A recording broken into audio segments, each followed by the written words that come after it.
চিন্ময় কৃষ্ণ দাসকে অনেক আগেই অব্যাহতি দেওয়া হয়েছে। তার কার্যক্রম সম্পূর্ণ ব্যক্তিগত বলে জানিয়েছে ইসকন।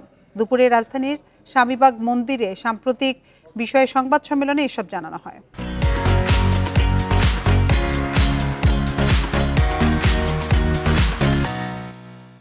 এতে বলা হয়, কিছু বিশেষ মহল ইচ্ছাকৃতভাবে ইসকনের বিরুদ্ধে মিথ্যা প্রচার চালাচ্ছে। পাশাপাশি ইসকন নিষিদ্ধ করার মতো অযৌক্তিক দাবি তুলে ধরছে। চট্টগ্রামের আইনজীবী সাইফুল ইসলাম আলিফ হত্যার ঘটনায় ইসকন ও বাংলাদেশকে নানাভাবে জড়ানো হচ্ছে। উদ্দেশ্যমূলকভাবে ধর্মীয় ও সামাজিক ভাবমূর্তি নষ্ট করার অপচেষ্টা চলছে। আইনজীবী হত্যায় জড়িত দুষ্কৃতিকারীদের দৃষ্টান্তমূলক শাস্তি নিশ্চিতের দাবি জানান ইসকনের নেতারা।